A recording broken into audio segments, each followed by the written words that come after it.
Here we are at Strings Attached Music Shop, located at 1 and 3 Main Street, Streetsville, Mississauga.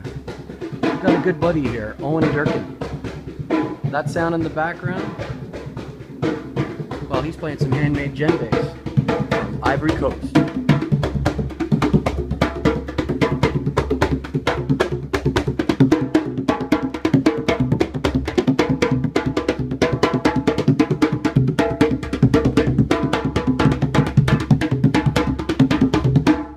Hey Owen, how's it going, buddy? Hey Christian, what's up, bud? Well, I thought I'd sneak up on you here and ask you a few questions about these amazing djembes made in Ivory Coast. Yeah, sure. Artisans of Abidjan, if I'm saying that correctly. That's correct, that's me. Tell me all about these djembes, man, because they're all looking like they're one of a kinds. Yeah, I'd love to. Beautiful. Thanks, yeah. So, I've been a part-time resident, I guess you could say, of Ivory Coast since 2011. I went over there to play drums with a band, and I needed to buy a djembe, so I wandered into the artisan village of Kava in Zone 3, Trècheville. And there I found a drum that I just absolutely fell in love with. The thing just kind of spoke to me immediately. I put my hands on it, just the resonance of it, everything. We became friends immediately, me and this drum. And I found that that's often the case with these instruments. You know, there'll be a stack there, and one will speak to any person in particular where they're picking them out. There'll be one that just feels and sounds right, and just everything lines up. And that was the case with me and my first drum, which led to the acquisition of about 50 of them. And among other things that we import, we work with the artisan community over there to help stimulate the economy and give them a sustainable source of employment.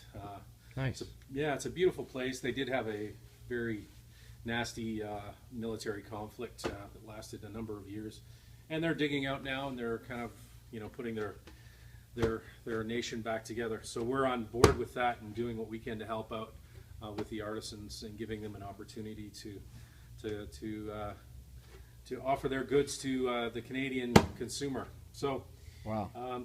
There's two basic varieties or suppliers that I work with. Isheka is one of them. He is a friend of mine, originally from Burkina Faso, another small nation north of Côte d'Ivoire, a very tiny place. They make phenomenal drums. These are typical of Isheka's design. One of the things you'll notice, first of all, is there's a lot of ornamentation on his drums. Mm-hmm. Let me get a little peek of that there. That looks pretty sweet. So all these little bronze details, these are actually hand cast. Right. And the way they make those is they sculpt them in beeswax. The beeswax is then packed in earth, which is hardened. They pour the molten bronze into it, which melts it, and you end up with these little ornaments. Very cool. Yeah, so these are very typical of Isheka's drums. So each one's handmade. Correct, absolutely. So they're all going to come off a little bit different, right? Like absolutely. All the look of them. So they're all pretty much a one of a kind, even though he's going for a similar sort of shape, sound, and design.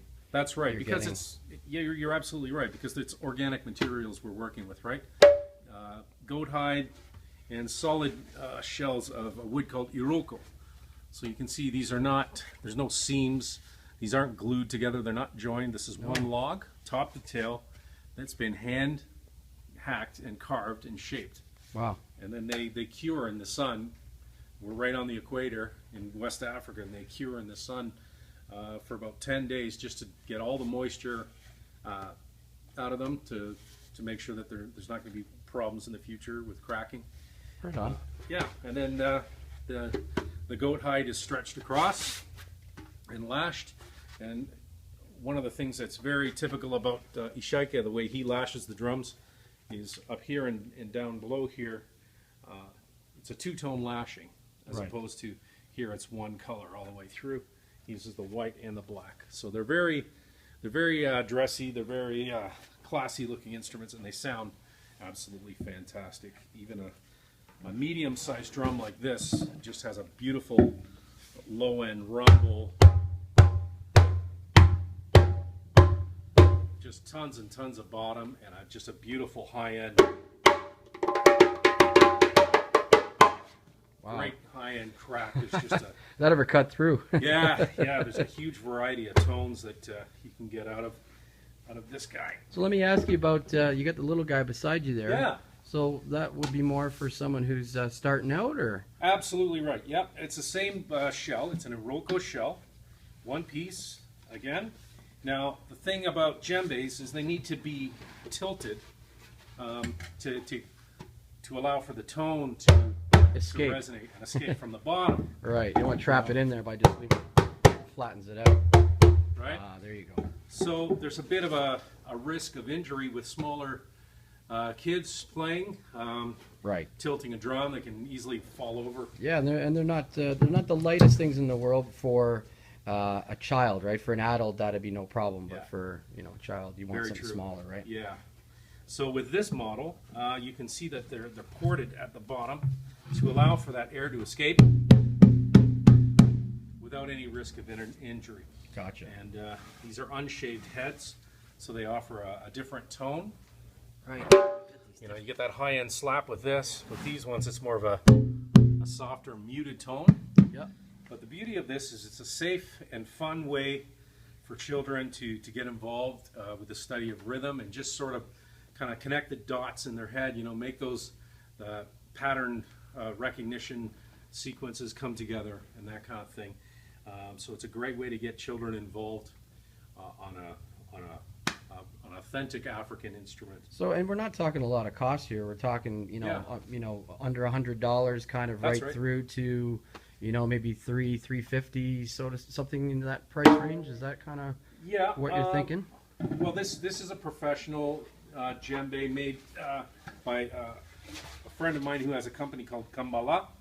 And his name is Marcel, and this is one of his drums, and we've got this one at $260. So for a professional level, authentic, high-end West African djembe, that's handmade, no less. Yeah, handmade, absolutely. Yeah, yeah. You're not talking $800-900 like you might see online, or you might get it misinformed with these other companies that charge an arm and a leg, and these are all machine made. These are handmade. You've sourced out different makers throughout these different parts of Africa, and you've found the ones that speak to you and added them to your line. Is that am I getting that right? Yeah.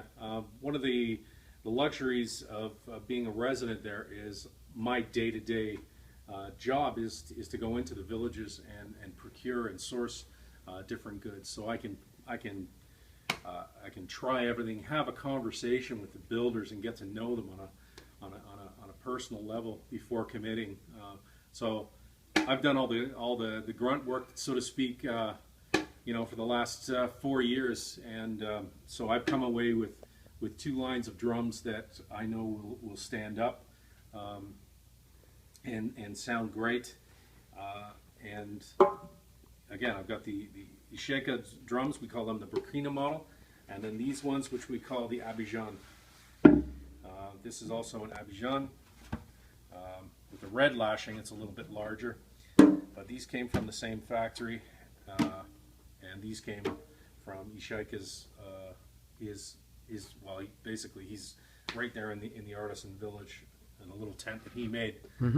So that's where these they're beautiful works of art, even just to look at, but I would think that someone who is into this or interested in getting involved in playing the djembe or drums at all would have to come down and try these suckers out and really, really hear the resonance these drums can create for themselves. It doesn't do it justice, even on this little video, it really doesn't do it justice. The sound in this room, I can tell you by just sitting here, it's like it really is, it can be as loud as a cannon going off to as pleasant as just a really rhythmic sort of outside of the skin kind of rhythm, which is really sweet to hear. And you pair that up with an acoustic guitar or any other instrument for that matter, but just an acoustic guitar needing that percussion, and a drum kit's too loud. Oh yeah. I mean, these guys are perfect. Well, that's it. And a lot of times what I'm finding right now, and yourself as a performer, some of the live establishments are maybe scaling down a little bit, but they do want to create a live feel.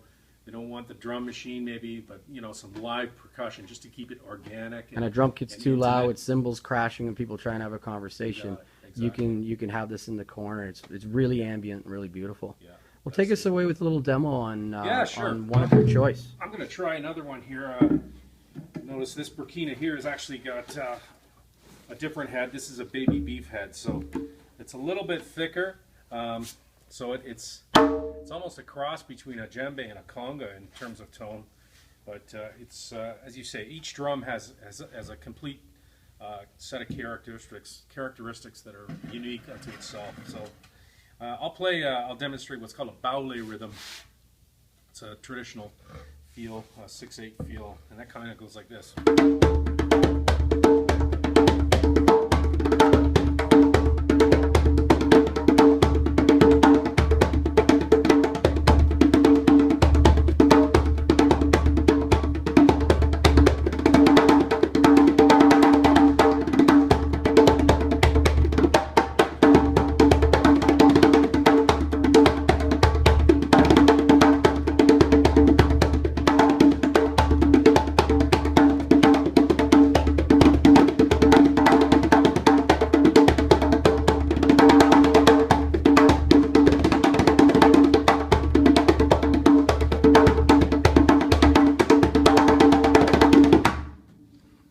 Baule. Can you hear the guitars resonating in the store? And you'll get your cardio if you do this for 20 minutes a Yeah, day no as well, kidding. trust me. Well, thanks a lot, Owen. That's awesome, man. Hey, my pleasure. Yeah.